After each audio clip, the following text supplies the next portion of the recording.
para me contrapor ao meu colega que me antecedeu aqui como mediador no painel anterior e me dizer que sou, sim, feminista. Estou aqui como feminista. E faço uma pergunta. Existe alguém neste auditório hoje, ou nesta Câmara Municipal, que é contra a igualdade de direitos entre homens e mulheres? Não? Ok. Existe alguém que discorde que precisamos ter justiça com relação a acesso a oportunidades entre homens e mulheres? Ok, então somos todos feministas. E vamos começando, então, esclarecendo esse conceito que tem sido tão maltratado pela mídia e pela sociedade em tempos de polarização. Feminismo não é femismo. O contrário de machismo é feminismo. Feminismo é um movimento político que luta pela emancipação da mulher para que ela seja vista como sujeito de direitos, com igualdade de acesso a oportunidades entre homens e mulheres. Então, feito esse pequeno parênteses que se fez necessário, porque feminismo não se contrapõe a machismo, não estou fazendo um convite aqui de instauração de matriarcado, de morte aos homens ou algo do gênero, estou aqui como representante de um movimento que, sim, é feminista por esta definição que eu trouxe hoje, para falarmos um pouco de algo que tem sido olvidado. Quando pensamos em uma discussão como essa sobre manutenção ou revogação da lei da alienação parental, temos que prestar atenção também no contexto e nos discursos que têm sido utilizados. E me parece, na verdade, nos parece, para nós, coordenadoras e membros do Mulheres com Direito, que esse discurso ele tem apresentado uma carga que é, no mínimo, temerária para o paradigma que queremos mudar. E qual é ele? Somos um movimento que luta pela maior inserção de mulheres em cargos de liderança e de decisão na esfera pública, principalmente no direito e na política. Só que para que possamos falar de equilíbrio de oportunidade de acesso entre homens e mulheres na esfera pública, precisamos equilibrar as funções e as divisões de tarefa na esfera privada. Se na esfera privada não encontramos um companheiro, um marido, um pai de filho que desempenha o seu papel parental, não teremos acesso à vida pública. É simples assim. E falo por conhecimento de causa e por conhecimento de fato. Se hoje estou aqui falando com vocês, e se tenho trabalhado 60 horas por semana em uma pauta que eu acredito ser válida, é porque eu conto com uma rede de apoio e porque eu conto com um genitor dos meus filhos que participa ativamente do processo de educação deles. Não há que se falar em igualdade de gênero, em equidade de gênero, em desenvolvimento sustentável, sem que passemos necessariamente pelo debate da distribuição equilibrada de funções parentais, de uma distribuição equilibrada de papéis e afazeres domésticos. É muito bonito falar em mulher na política, é muito bonito falar em mulheres em cargos de liderança, mas ninguém quer falar da distribuição equilibrada desses papéis no âmbito doméstico, porque, primeiro, isso não dá voto. Isso não dá voto, isso não enche plateia, isso não é um tema amplamente debatido, mas precisamos jogar luz a isso sim. Porque sem isso, o nosso feminismo vai continuar patinando por mais muitas e muitas e muitas décadas. Então, dito isso, hoje, na verdade, nós entramos nessa discussão enquanto movimento, porque muito nos preocupa a demonização dos homens que tem ocorrido em alguns discursos. Nós entendemos que sim. Eu acho que eu já pulei até algumas. Bom, vamos lá. Então, nós queremos desconstruir esses estereótipos, queremos acabar com essa demonização. Por quê? Porque o que nós precisamos é mudar esse imaginário. Mudar o imaginário de que a mulher é alguém que pertence ao âmbito privado, ao âmbito doméstico, que a ela cabem os cuidados precípios na educação e na criação das crianças. Sou mãe de 2 filhos, antes que digam que não. Tive 2 filhos, acho que é muito importante esse vínculo. Amamentei, li o Winnicott quando estava grávida, li depois. Só que também temos que lembrar que algumas teorias de décadas atrás talvez não encontrem mais tanto sentido no contexto atual, que bem foi trazido pela doutora Tamara, que nos traz aqui realmente uma mudança contextual, uma mudança de ordem sociológica nos papéis que homens e mulheres têm desempenhado no âmbito familiar. Então, é por isso que nós precisamos pensar realmente como que tudo isso tem impacto nessa desigualdade de gênero. Silvia, pode passar. o que nós vemos, enquanto movimento, é uma naturalização de uma diferenciação cultural. Me parece hoje que, passada a gravidez, passado o momento da amamentação, essa diferenciação que tem sido colocada de filho como propriedade ou como alguém que está mais próximo da mãe do que do pai, é algo muito mais sociocultural do que algo que realmente se justifique. E isso a linguística explica. Até porque nós temos várias sociedades, e bem ou mal, o que nós utilizamos hoje para a nossa análise é uma sociedade ocidental muito determinada. Existem outras sociedades no mundo no qual o filho, na verdade, não pertence a ninguém, pertence à comunidade. Então, nós temos que quebrar um pouco esse vínculo de filho, propriedade de mãe, a ausência materna, que causa um dano irreparável, e a ausência paterna, que leva a índices de delinquência de muitos e muitos jovens e adolescentes. Então, precisamos jogar luz a isso. Pai importa, sim. Todos temos pai e temos mãe. Me parece, no mínimo, temerário uma discussão que puxe a corda para o lado das mães, tentando mostrar que os pais não pertencem ou que os pais são menos legítimos a exercer determinados papéis. Porque, no fundo, o discurso polarizado está deixando claro para a sociedade que não quer se dar ao trabalho de ler, que não quer se dar ao trabalho de estudar, que a mãe importa mais do que o pai. É isso que está no noticiário, gente. É isso que saiu outro dia lá na TV Record, porque eles querem fazer uma matéria de 10 minutos. Em 10 minutos não dá para falar tudo isso. Olha quanto tempo nós gastamos hoje aqui, debatendo os vários aspectos de um tema que tem que ser tratado de uma certa multidisciplinariedade. A imprensa não quer isso, então nós precisamos começar a jogar luz nessa importância do pai, precisamos levar para a sociedade enquanto coletivos, porque eu, enquanto fundadora de um coletivo, o meu coletivo fala com a sociedade civil. E a sociedade civil é composta por leigos, não são apenas psicólogos, apenas juízes, apenas magistrados. Eu converso com as mães, eu converso com os pais, eu converso com as profissionais, e profissionais, nesse caso, de todos os gêneros, homens e mulheres, dos mais variados condões do país e dos mais variados contextos. Precisamos explicar que, quando falamos da lei da alienação parental, nós estamos falando do melhor interesse da criança. Se a interpretação que tem sido dada por alguns profissionais é enviesada, precisamos trabalhar a capacidade cognitiva e profissional e a capacitação de cada um deles. Porque a lei que eu leio, enquanto linguista, enquanto advogada, enquanto feminista, ela não contém esse viés que foi apresentado aqui muitas vezes. Agora, a má utilização da lei, sim.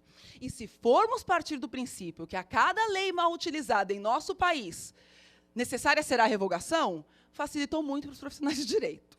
Acabou, gente, acabou o direito consuetudinário. A partir de agora, nós vamos nos reger pelos costumes e olhe lá.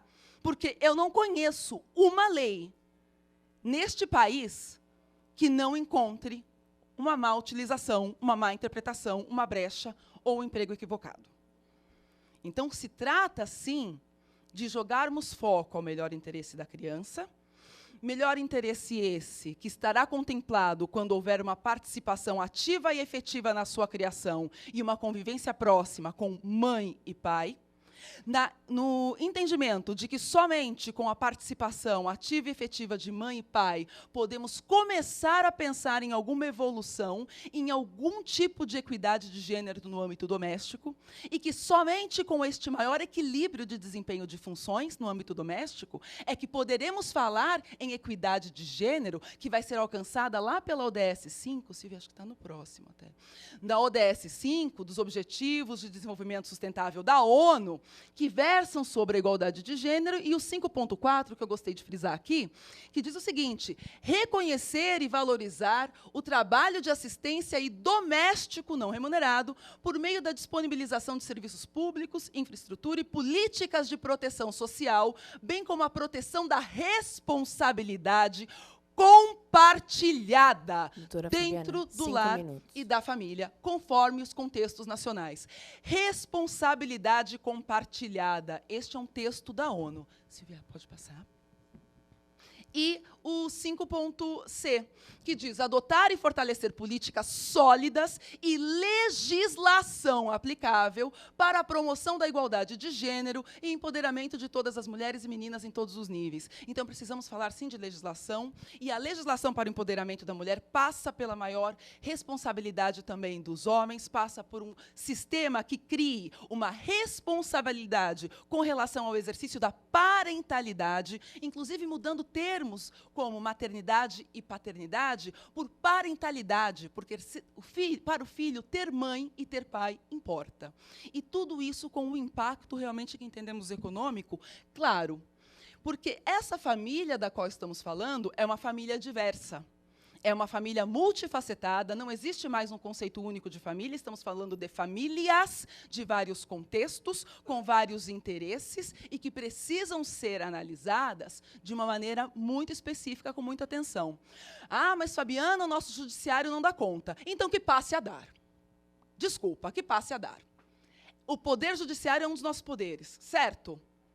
Me desculpem os colegas juízes, mas ganham muito bem, certo? Então, que passem a dar. Ah, é um problema estrutural. Então, precisamos, no nosso país, começar a falar de problemas estruturais. Problemas estruturais como educação, problemas como funcionamento de poder judiciário. Não dá para jogar uma lei de proteção da criança fora, porque o judiciário não sabe usar, porque a advocacia tem sido irresponsável porque não está capacitada, porque promotores de justiça não atuam no melhor interesse da criança durante o processo.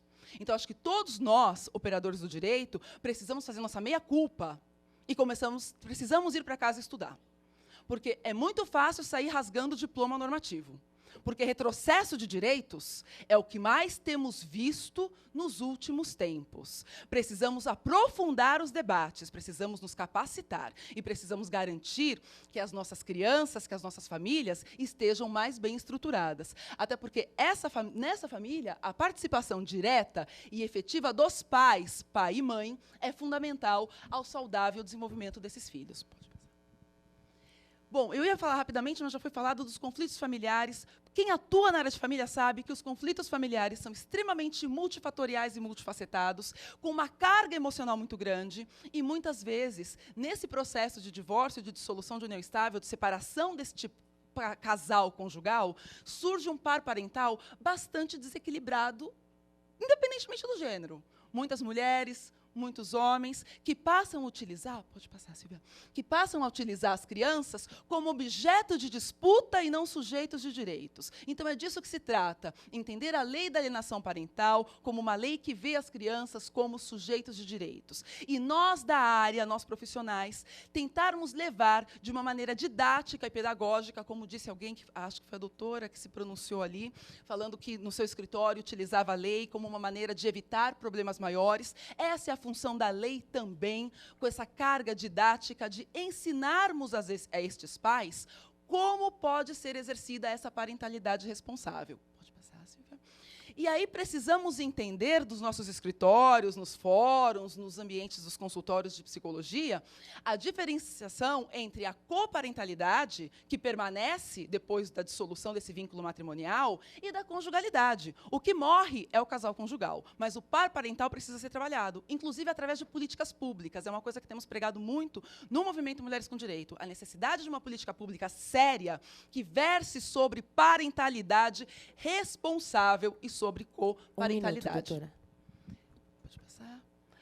Então, o que eu gostaria de trazer aqui, para jogar um pouco de luz a essa discussão, para que possamos sair daqui refletindo mais, não trago nenhuma resposta pronta, somente provocações, é isso que eu mais gosto de fazer, e aí cada um de nós vai elaborar em seus ambientes profissionais, em seus grupos, as reflexões necessárias, que é preciso trabalhar o envolvimento dos homens no cuidado dos filhos, desde quando ainda são pequenos. Precisamos abrir espaço para que eles possam exercer a parentalidade também, e que este discurso, sustentado na generalização da figura masculina como única geradora e reprodutora de violências, nos leva a um retrocesso que eu chamo de significativo da discussão relacionada à parentalidade responsável, que vai acarretar um retrocesso ou, pelo menos, uma diminuição da aceleração do ritmo de toda e qualquer política e debate que se faça sobre igualdade de gêneros. Obrigada, porque doutora. vai acabar que as mulheres vão ficar, de novo, abraçando mais essa causa, que é da guarda exclusiva dos filhos. Obrigada.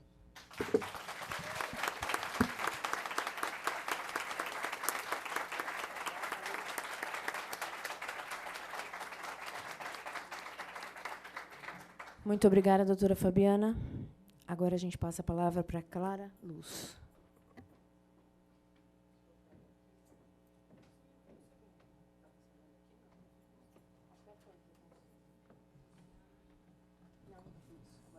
Tá? Alô? Agora tá.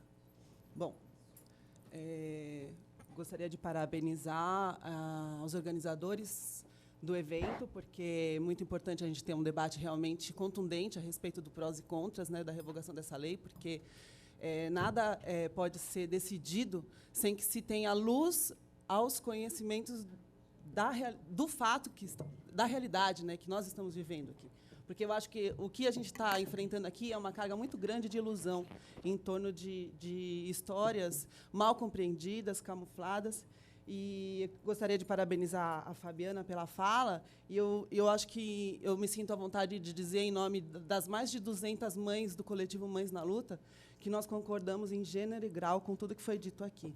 E aproveitando para tirar esse manto de ilusão de que o objetivo das mães, né, é tirar o direito de convivência do pai. Tudo que uma mãe mais quer, todas nós, do nosso coletivo, e todas as mulheres, acredito, poder ter o pai junto para cuidar e para compartilhar das responsabilidades e a alegria que é a criação de um filho.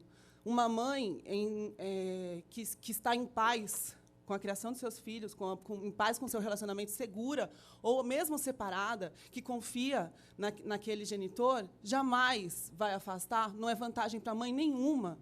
A gente não tem uma realidade no nosso país de mães que estão querendo criar filhos sozinhos. Não é essa a nossa realidade. A gente tem um problema muito grande aqui no nosso país, de grande violência, de um número muito grande de violência contra a mulher e contra a criança. Entendeu? Então, é muito fácil para um agressor inocentado num inquérito criminal dizer que foi falsamente acusado. E tem todo um aparato judicial montado para acusar aquela mãe que tentou proteger o filho de mentirosa. O problema que a gente se depara aqui é a irresponsabilidade que a gente tem diante da denúncia e a obrigação que a gente tem de denunciar. Vocês conseguem se colocar no lugar de uma mãe que ouve de uma criança, essas crianças são bem pequenas, muitas vezes, a maioria com 3 anos, quando elas começam a falar, que ouve de uma criança que ela está sendo sexualmente abusada pelo próprio pai, essa criança ela vai falar de diferentes maneiras. Assim. Por exemplo, o leitinho do pipiu do papai tem um gosto azedo. Você acha que isso vai ter algum resultado no exame de corpo e delito? Vocês conseguem imaginar o chão que se abre aos pés de uma mãe quando ouve uma revelação como essa? Vocês conseguem imaginar a coragem que essa mulher precisa ter para se levantar e dar cada passo que ela tem que dar em direção a uma delegacia para fazer uma denúncia que, a partir daquele momento, vai destruir a vida da família inteira dela? E vocês conseguem imaginar o chão que se abre cada vez mais no momento em que, a partir que ela passa por uma perícia forense, em que ela acha que vai ser constatado que aquela criança realmente falou aquilo, ela ouve de frente para um perito forense de que ela está mentindo. Aí você consegue imaginar como fica essa mulher quando, na decisão do juiz, a guarda é entregue para esse pai, e quando ela é arrancada, a criança é arrancada de casa aos berros, porque não quer ir com aquele homem que estuprou aquela criança de 3 anos. Muitas vezes, bebê é uma realidade que a gente enfrenta no nosso país. A maioria dos estupradores de crianças são os pais, seguido de padrastos, tios e avós. 83% dos abusos sexuais acontecem dentro de casa. Que lei que a gente tem para falar sobre isso? Uma lei que inocenta abusadores. Uma lei que incrimina quem denuncia. Vamos passar os slides aqui, e eu vou trazer elementos, porque como é que a gente faz uma lei sem ter um levantamento estatístico contundente do que está acontecendo nesses processos? Como que cria-se uma lei que diz que a maioria das denúncias de abuso são falsas, se não há sequer pesquisa que aponte o resultado dado pelos processos em que há denúncia de abuso. Vamos passar aqui. Então, não, volta aquela lá. Então, o que a gente quer dizer aqui? Que, diante da conquista de igualdade de direitos, né, quando a gente está lidando com direitos iguais, a gente está lidando com aquilo que a gente espera e o que a gente deseja do nosso mundo atual. Agora, quando a gente está lidando com um parceiro que não concorda com direitos iguais, que não concorda com a separação, que é um agressor, ele vai usar dos filhos para controlar essa mulher independente que resolveu romper um relacionamento abusivo. Então, a criança ela fica numa zona fronteiriça onde se confunde o dever de cuidar com o direito de arrancar. Então, agora, direitos iguais é direito de arrancar filho de mãe? Qual é o maior medo? Vocês conseguem imaginar qual é o maior medo de uma criança? Qual é o maior trauma que uma criança pode viver se não é ser arrancada da sua mãe? Uma mãe que ela ama, que cuida dela, que está protegendo ela. Então, sob o segredo de justiça, as crianças são arrancadas das suas mães. E a gente cansa de ouvir muita gente dizendo que isso nunca acontece, que nunca viu acontecer, que isso não existe, que as notícias, as 500 mil notícias que estão saindo na imprensa são arbitrárias, são tendenciosas. Por que a imprensa está querendo noticiar uma coisa que não acontece? Então, a gente se uniu nessa luta para exigir coerência no sistema de justiça, porque é o seguinte, se existe uma denúncia de abuso, e eu concordo com aquele pai que falou aqui, a demora custa uma infância. A demora, quando o caso é solucionado, não tem mais uma criança ali. Tem um adulto que cresceu em conflito. Se uma criança relata abuso sexual, ela deveria ser ouvida uma única vez, imediatamente, de forma filmada. E a discussão toda deveria acontecer em torno dessa gravação. E mesmo que seja um momento em que houve a revelação, a mãe pega esse celular e filma, ou o professor, ou a pessoa que estava naquele momento, essa gravação deveria ser a análise da denúncia do abuso. E não todo um resto que começa a ser montado em cima de acusações, contra-acusações, falsas acusações, laudos falsos e assim por diante. É muito perigoso isso. A gente vive num país extremamente corrupto, nós todos sabemos, e extremamente violento também. Nós somos o primeiro no mundo em maus-tratos infantis, o quinto no mundo em feminicídio. Ou seja, nós somos os primeiros em agressores. E a clientela é muito grande. Eu queria fazer um apelo aqui, porque a classe jurídica, os advogados e psicólogos precisam colocar realmente a mão na consciência para prestar muita atenção a quem eles estão ajudando. Pode passar. Então, antes que digam que nós não existimos, que somos casos isolados, só de montar uma página no Facebook, a gente começa a receber muitos pedidos de ajuda do Brasil inteiro. E a gente teve que se setorizar. E agora nós somos 10 coletivos regionais. A gente tem 48... Isso aqui, esse levantamento foi do ano passado, tá? A gente já subiu. Só que, como os casos eles são mutáveis e as decisões vão mudando, eu preferi manter congelado naquele levantamento que a gente fez de 130 casos para manter a fidedignidade nas proporções de resultados. Então, tem 48 mais em São Paulo, 26 no Rio de Janeiro, 4 no Sudeste, contando Minas Gerais, e isso era no ano passado, a gente já tem bem mais. Nós estamos em 210, né? Aqui tem 130 casos, a gente já está mais de 210. Então, Central, Nordeste, Amazônia, Centro-Oeste, Rio Grande do Sul, Santa Catarina e Paraná. Pode passar. A gente fez esse levantamento no ano passado, né, até novembro do ano passado, e com esses 130 casos, a gente levantou as razões pelas quais as mães estavam sofrendo. O coletivo, na verdade, ele não começou contra a lei de alienação parental. Ele começou para socorrer mães que estavam sendo afastadas dos seus filhos. Né? A gente começou com mães que estavam com privação materna.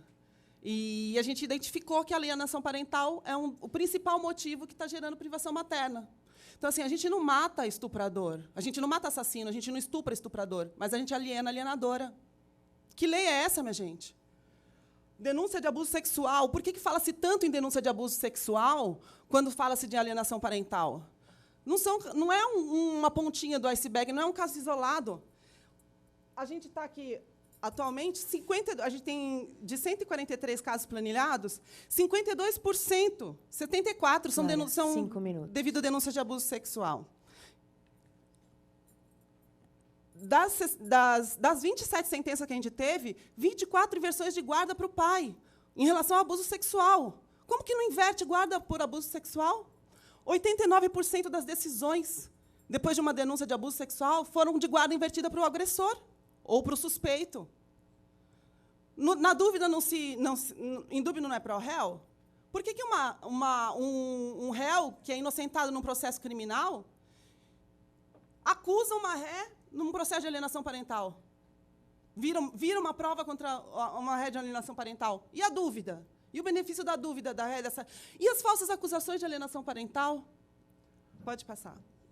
Então, assim, a gente tem aqui, de total de 76 decisões, a gente teve 63 perdas de guarda, 83%.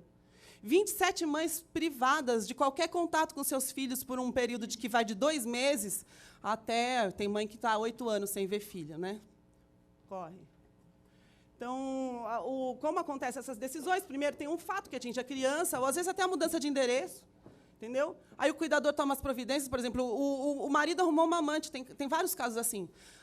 Botou a mulher grávida para fora de casa, a mulher voltou para a casa dos pais, era em outra cidade. Perdeu a guarda por alienação parental. A criança está sendo criada pelo marido e pela amante, e a mãe é inconformada com a separação. Vocês acham isso coerente? Pode passar. Aí, ó. A prática de atos de alienação parental, quando houve mudança de cidade, aí a perícia diz que não, que a criança não está alienada, está bem atendida pela mãe, gosta do pai e tal. De repente, o comportamento da genitora em fase sempre foi hostil, aí começa a desqualificar a imagem da mãe, Clara, aí concede a guarda para o agressor, para o pai. Se isso São exemplos, são exemplos, porque como é que a gente faz para sair desse segredo de justiça, minha gente? A gente não existe. Como é que a gente faz para mostrar que a gente existe? Então, aqui. Volta. Campanha. Mas aqui é campanha que a gente recebe em celular? Bom, o Brasil não possui dados sobre o levantamento sobre o resultado das denúncias, tá? Pesquisa feita pela BBC. Nenhum órgão mapeia denúncias e monitora o que acontece com elas. Próxima. Aí tem uma notícia que saiu antigamente, que vive sendo repetida pelos defensores da lei, dizendo que 80% das decisões das varas de família, 80% das denúncias são falsas, mas isso são com base nas decisões. A única prova que a gente tem aqui é que 80% das decisões desacreditou. Isso é realmente constatado pelos números que a gente tem aqui. Mas isso não quer dizer que são falsas, são desacreditadas. Isso é muito grave, porque próximo... Vê aqui um levantamento feito no Washington Post, né, 2010 a 2014, da proporção de falsa denúncia ali, ó, aquele pretinho lá embaixo. É entre 2% a 8%. A gente não tem isso aqui no Brasil. A gente fica no mito de que está todo mundo mentindo. Próximo. A ONU vai denunciar, né, isso é uma notícia de 2017, já denunciou a falta de política sobre violência, contra a violência, né, sobre violência contra a mulher. Né, porque a cada ano 26% da população sofre violência, e só 10% são reportadas à polícia. Então, o que a gente tem aqui um problema, na verdade, não é excesso de denúncia falsa, é falta de denúncia. Próximo. Gaslighting, que é um método de defesa do abusador, que é o que a gente tem enfrentado quando sai esse tipo de notícia, quando está dizendo que nós estamos mentindo. Próxima. A maioria dos casos de violência sexual contra a criança ocorre em casa, e as notificações aumentaram 86% desde 2010, de 2011 a 2017. 83% de aumento em abuso sexual infantil ocorrido dentro de casa após a sanção da lei de alienação parental. Próximo. A impunidade estimula o crime. Volta. Senhora Clara, um minuto. A maioria das crianças sofre abuso de pai ou padrasto, pesquisa feita pela Childhood. Próxima. A taxa de feminicídio no Brasil é a 5ª no mundo. Próxima. O Brasil está em primeiro lugar em maus tratos infantis. Próxima. O Brasil é o primeiro no ranking de abuso e exploração sexual. A quem realmente servem teorias como a de Richard Gardner e alienação parental? Em um país com tais índices de violência e impunidade, Porque uma lei que desqualifica a denúncia, o que pode se esperar de uma lei que pune quem denuncia? A quem é mais lucrativo defender? Próximo. Faltam 30 segundos. A cada 15 segundos, uma criança... Bom, medo de denunciar, o Brasil está em terceiro lugar no mundo. Né? Como é que nós vamos resolver isso? Próxima. Aqui, eu quero, esses últimos minutos, passar esse vídeo para mostrar que a SAP é um problema mundial. A gente não... Desculpa, a gente não permite, a gente falou no regulamento. Não é vídeo de criança, é uma campanha. Primeiro que o tempo já se exauriu. Se quiser olhar, já... Então, tá bom. Já chegamos ao final. Eu agradeço então, o que eu queria mostrar aqui é que assim, a síndrome de alienação parental, como seu foi tempo dito, já acabou. é um problema mundial. Todos foram respeitados. Obrigada. Obrigada.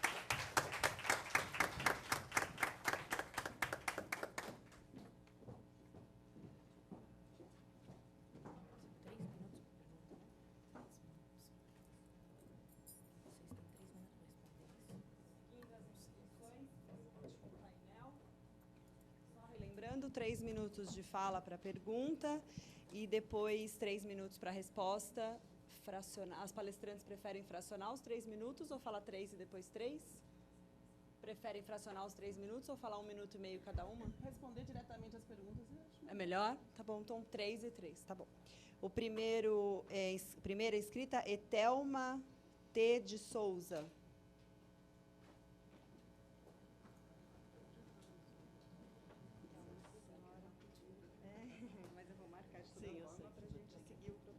Bom, boa tarde. Eu sou consultora em Direitos da Criança e do Adolescente e Políticas Públicas. Não sou formada em Direito, tá? Sou psicóloga. E aí, assim, o que acontece? Me preocupa muito distorções e práticas equivocadas por parte de operadores dos direitos, tá? Da criança e do adolescente. E aí, considerando isso, né, e o que nós vimos aqui, doutora Fabiana, eu queria saber se tem sugestões, né, o que pode ser feito pensando em aperfeiçoamento à lei para tentar sanar, ou pelo menos reduzir, interpretações equivocadas, distorções na prática, ou outras medidas voltadas especificamente para essas práticas distorcidas, tá? Por técnicos, por operadores dos direitos no geral. E aí, eu vou puxar para lá a minha área também, né, que eu trabalho também com conselheiros tutelares, incluindo aí também nesses operadores os conselheiros que, a meu ver, equivocadamente, porque eles não são técnicos, tá? Eles têm identificado, entre aspas, e registrado alienação parental em sua prática cotidiana, tá? Aliás, assim, eu penso que os conselheiros tutelares eles têm praticado eles têm algumas práticas equivocadas, abusivas, que acabam colaborando para a perda do poder familiar, para a perda de guarda. E, infelizmente, isso também porque esses equívocos acabam sendo acatados pela rede de atendimento. E aí eu incluo também, né, no sistema de garantia dos direitos, Ministério Público e Judiciário.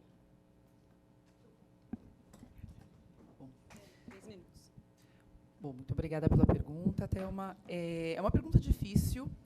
E eu não tenho a mínima pretensão, eu brinco, como diz minha mãe, né, a gente chega perto dos 40, a gente já não tem mais hipocrisia para manter. Eu não tenho a mínima pretensão de falar que eu tenho uma resposta pronta. Mas, assim, pensando de imediato nessa questão que você trouxe agora e da minha experiência também, eu vejo que já existem algumas iniciativas do Poder Judiciário, como, por exemplo, as oficinas de pais e filhos, que são realmente uma tentativa muito interessante e didática de levar a estes pais, a este casal que passa por um momento traumático para ambos, de dissolução dessa sociedade conjugal, e também algumas oficinas que são feitas em paralelo com as crianças, informações a respeito das diferenças entre conjugalidade e parentalidade, do melhor interesse da criança, como aquele cenário deve realmente se reconstruir em um novo contexto.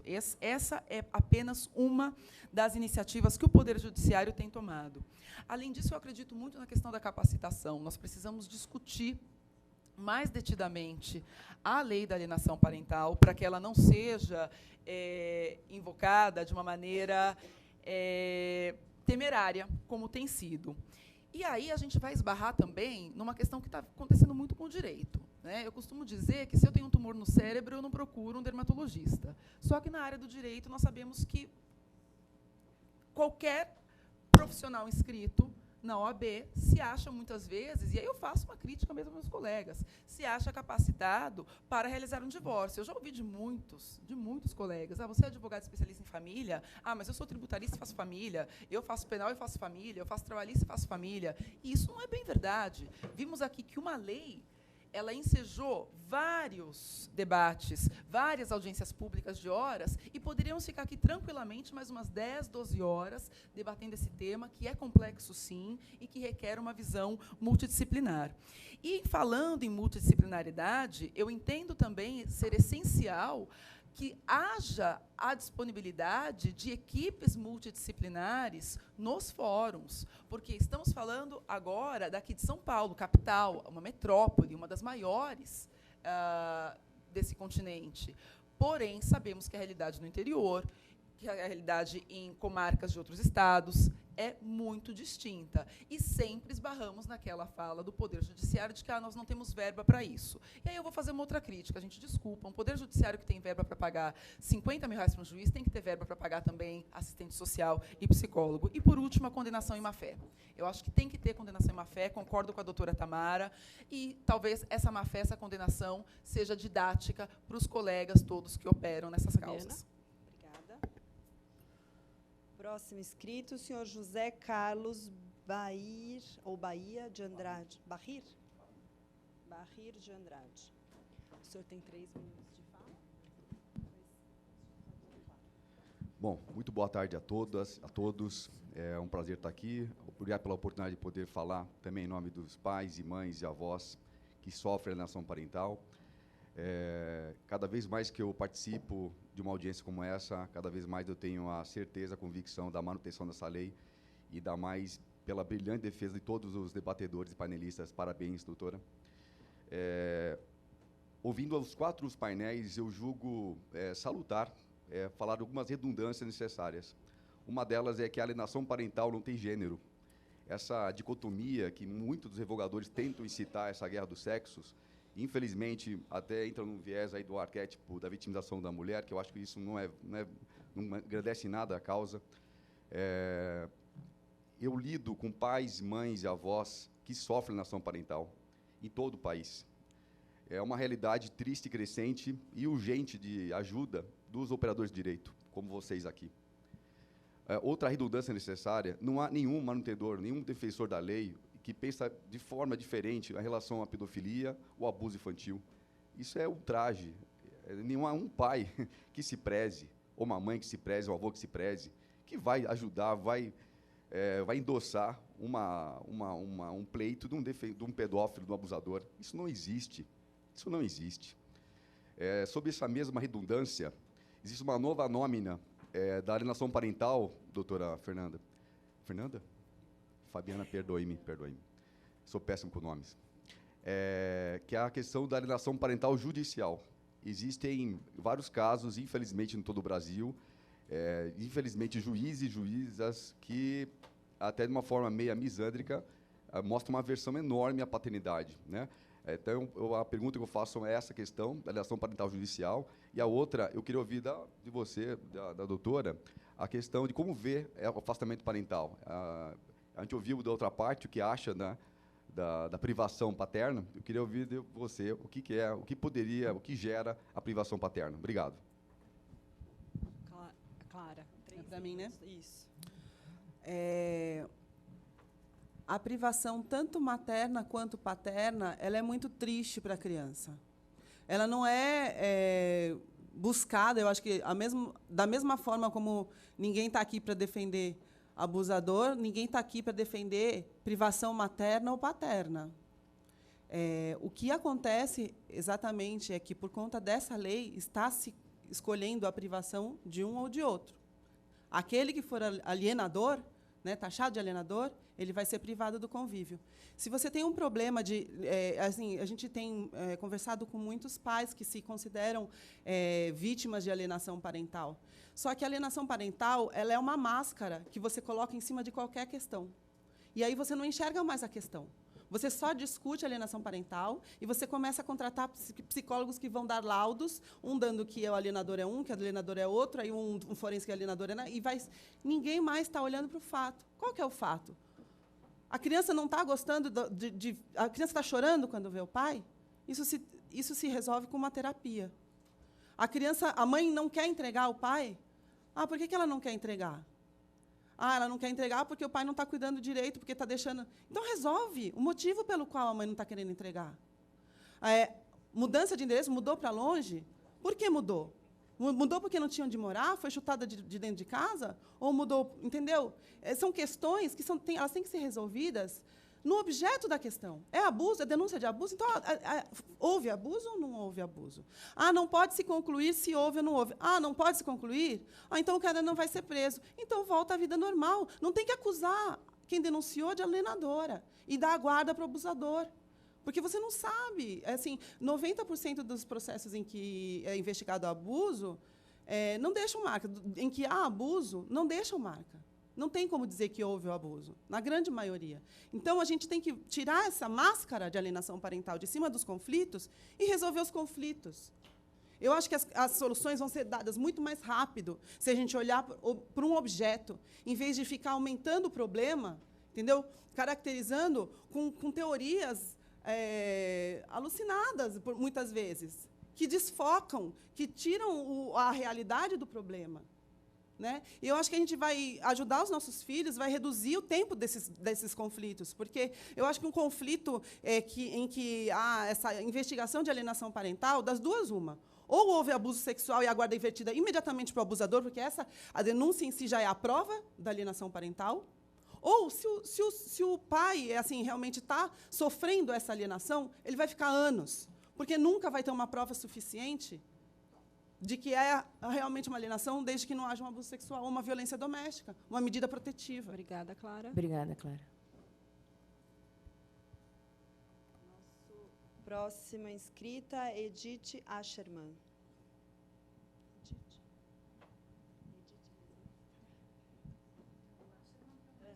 Eu acertei. 3 minutos de fala, depois.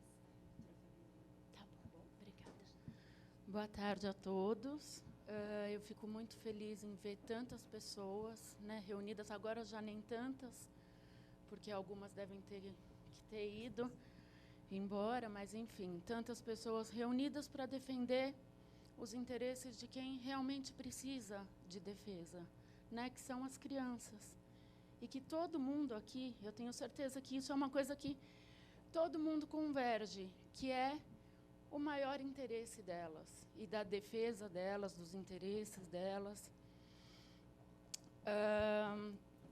Eu sinto muito, muito mesmo, por quem está aqui, por motivos pessoais, que foi envolvido em alguma causa de alienação parental, seja ela como for. Eu sinto mais ainda se tiver tido algum tipo de erro, algum tipo de injustiça, e vocês tiverem tido algum tipo de prejuízo emocional, que a gente sabe que esses prejuízos são muito difíceis de serem remediados. Eu, como operadora do direito, me sinto constrangida quando eu me deparo com situações de injustiça dentro do judiciário. Mas a gente sabe que isso acontece. Eu sinto muito mesmo. Má condução de processos, profissionais não comprometidos com a causa, profissionais mal preparados. Infelizmente, isso acontece. E eu acho que essa devia ser a nossa luta, de todo mundo que está aqui.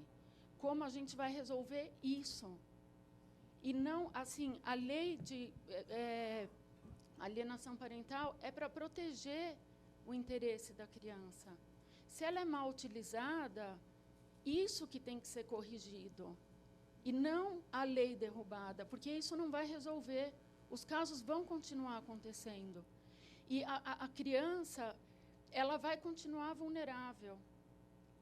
Né? Então, o fim não justifica, enfim. Para finalizar, eu não sei quanto tempo falta. Para finalizar, eu vou tentar contar rapidinho uma história pessoal, que eu lembro... não pode. De quando eu era criança, não. Tá. Então, tá bom. Então, é isso. Eu acho que todos deveriam colocar o foco em resolver essa questão da efetividade da lei, do cumprimento da lei. Porque, se ela não garante a proteção da criança, ela tem que garantir, porque foi para isso que ela foi feita, né? É isso. Esse é o convite que eu faço. Muito obrigada. E, Ana, 3 minutos de fala. Bom, eu concordo, doutora Edith, completamente, e vejo algumas questões aqui muito sérias que nós precisamos pontuar. Por quê? Quando nós falamos que existe uma acusação de uma prática de um abuso sexual do genitor com relação a seu filho, e que, por algum motivo, isso não pôde ser comprovado, me parece aqui que nós estamos assumindo que existe uma prova tarifada no processo civil brasileiro. Primeiro que eu vejo que a gente tem que ter algum tipo de comunicação mais efetiva, principalmente quando pensamos em um sujeito de direitos como a criança, que é protegido por convenções internacionais e que tem um estatuto próprio, como o Estatuto da Criança e Adolescente. Tem que haver algum tipo de comunicação e diálogo entre as esferas civil e criminal, porque a doutora Valéria e vários outros colegas que aqui estiveram deixaram claro que isso não existe, não é efetivo no Brasil. Fora isso, a questão dos laudos, quem atua nas varas de família, como advogado, como assistente, seja o que for, nós sabemos que muitas vezes esses laudos são produzidos em uma entrevista de 50 minutos, 1 hora. Gente, desculpa, quando eu faço terapia, né? 50 minutos. Tem dia de terapia que os 50 minutos eu levo para introduzir a questão que eu queria tratar. E aí bate, né? Fabiana, na próxima, né? Guarda essa questão, trabalha, dá conta disso até semana que vem, para a gente poder se aprofundar na semana seguinte. Então, em 50 minutos, um profissional que não conhece aquelas partes, falar que tem condições de realmente fazer um laudo que seja minimamente crível, ou que realmente fundamente alguma decisão judicial, é complicado. Precisamos pensar sobre isso. Precisamos pensar em que sistema é esse que nós queremos. Precisamos pensar em como será a atuação dessa equipe multidisciplinar, em o que esperamos desses laudos. Precisamos pensar que temos realmente um sistema jurídico, um sistema hoje judicial, de abarrotamento dos tribunais. Precisamos pensar na responsabilidade de todos nós, enquanto operadores do direito, de causas que não precisam ir para o Poder Judiciário. A gente sabe, vou fazer uma crítica aqui, eu sei que eu vou ser criticada, mas eu vou fazer a crítica do mesmo jeito. Discutir guarda de pet em um judiciário que não consegue decidir a guarda de crianças. Gente, me desculpa, quem não tem maturidade para decidir a guarda do pet, eu não sei nem o que dizer. Nós estamos falando aqui do melhor interesse da criança que não é atendido. E eu vejo muita gente falando, vamos colocar ajuizar a ação para debater a guarda do animal de estimação. Olha, eu gostaria muito que nós tivéssemos um judiciário que conseguisse dar uma resposta a isso, mas o judiciário não tem dado resposta a casos graves, como vimos aqui. Entendeu? Então, eu acho que nós precisamos repensar todo um sistema que parece que está desmoronando e que nos faz realmente termos que refletir sobre, principalmente, aqueles que são os hipossuficientes no sistema familiar. Hoje, as crianças e, cada vez mais, também os idosos. Acho que isso tem que ser um tema a ser debatido Fabiana. mais profundamente.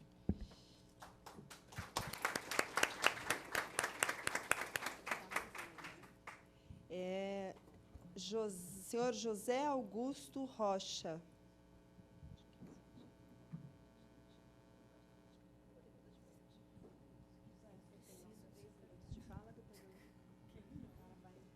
Ok. Boa tarde a todos. Eu vou trazer algo chocante para vocês. Eu tenho um útero, doutora. E tudo em mim nasce dele. Logo, o amor de pai e o amor de mãe também é visceral. Olha aqui meu útero. Deixa eu mostrar. Está aqui também. Eu tenho um útero. Mesmo que imaginário. Né? A alienação parental, ela existe, sim. E não é isso que nós deveríamos estar discutindo aqui. Eu demorei muito tempo para sair do papel de vítima que fui, para criar em mim o papel de compreender que hoje eu compreendo o porquê daquele afastamento que aquela mãe, a mãe do meu filho, afastou a criança de mim. Então, aqui, como a minha antecessora, e a senhora também falou muito bem, eu acho que a lei de alienação parental, ela nem deveria existir. Porque antes da lei, nós temos aí a Constituição que fala do maior direito da criança. E a gente deve defender, sim, o direito do amor à criança. Então, tudo é em nome do amor, né? É que eu escrevi aqui, e está aqui à frente não é tão fácil, mas eu vou trazer. Hoje eu sou militante do direito de família. E, de fato, não é qualquer um que está no direito de família, né? Então, antes de ajuizar uma ação, busque o diálogo. O advogado da parte A e o advogado da parte B, que observar que há nuances de princípios de alienação parental, que ele chame este casal a um diálogo. Porque, às vezes, é um medo que leva à prática da alienação. Às vezes, é a própria vida da pessoa. Então, para não ficar nas minhas palavras, eu quero falar uma frase rapidinho dentro do meu tempo.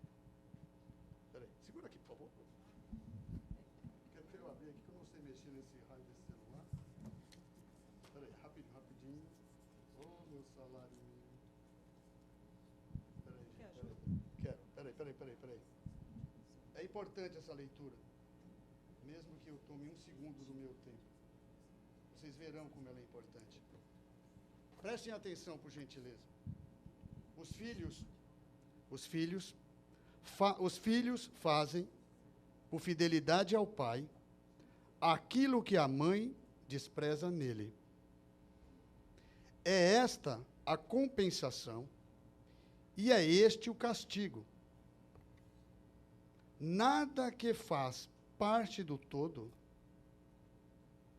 é passível de ser excluído ou desprezado. Quem disse isso? Bert Helling. Obrigada. Obrigada. Seu tempo terminou. Muito obrigada. Avalie essa frase que eu disse, aqueles que Obrigada, pretendem alienar ou são alienados. Muito obrigada.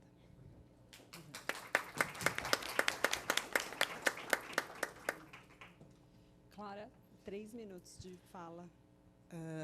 Bom, a fala do nosso companheiro não tem nem complementação, né? Vou falar aqui, então, coisas que ficaram faltando. Eu acho que a gente está estudando as leis e a gente percebeu que ainda está no nosso ordenamento jurídico ali na lei, eu não lembro aonde agora, a guarda está lá como se está descrita como a posse de fato, né? E a gente tem que mudar isso. A guarda é a responsabilidade parental. Você não pode estar pela posse de uma criança, né? É a responsabilidade. Então, e outra questão que a gente deixou de falar aqui, que eu acho importante, assim, antes de existir a lei de alienação parental, quando se denunciava abuso sexual, a preocupação era do acusado se ele ia ser preso ou não. Hoje, com a lei de alienação parental, quando você denuncia abuso sexual, a preocupação é da mãe se ela vai perder a guarda ou não. Isso é muito grave.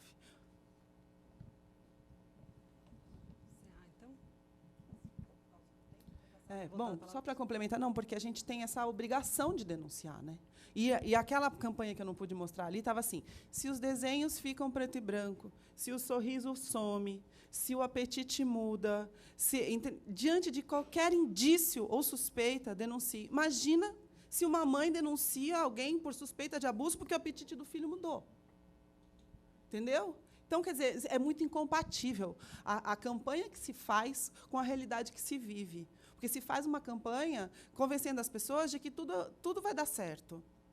E aí você vai lá e denuncia e dá tudo errado. Arrancam teu filho de você à força, aos prantos, você fica proibida de ver, você é acusada de louca, você perde todos os bens, inclusive porque tem um interesse financeiro muito grande por trás disso. Eu acho que isso é bom lembrar, né?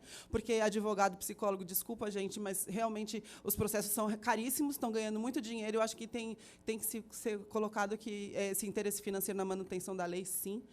Porque a mãe que perdeu a guarda de filho, perdeu casa, perdeu apartamento, perdeu emprego, perdeu guarda, e eles ainda entram com ação de alimentos, tem mãe dormindo na rua. Porque assim, a mãe que perde o filho e é levado o filho para uma outra cidade, ela vai...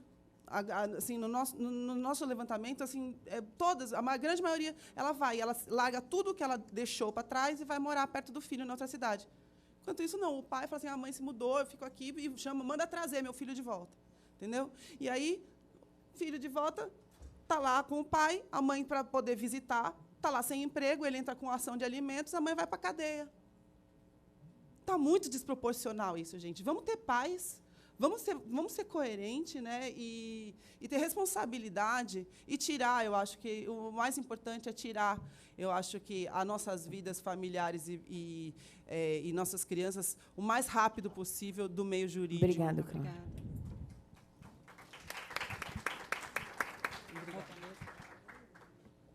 Posso encerrar?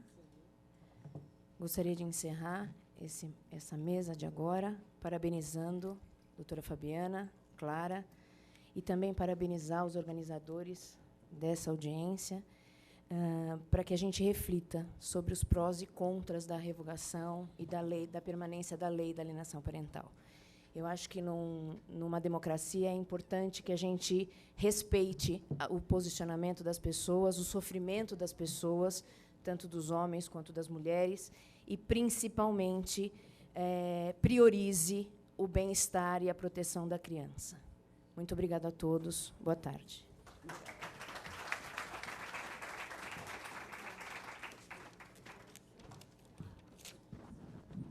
Doutora Silvia, você me dá licença? Eu gostaria de agradecer a presença de todas, todos e todes, pedir aos membros da CDFAM para que se alinhem aqui. Conforme eu disse no grupo, a gente vai fazer um registro da nossa presença. É porque tem gente que precisa.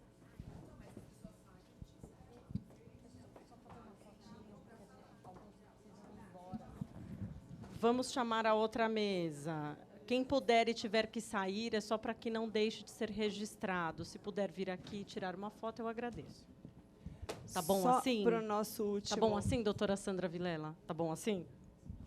Nosso painel de encerramento. Vou chamar para compor a mesa a... Perdão. Gente, só um minutinho que eu já não estou mais enxergando. Perdão. Pronto. Doutora Cleomara Siqueira e a doutora Gisele Groeninga, por gentileza, para a composição do último painel, que não será de debates, mas só de falas de encerramento. 10 minutos cada fala.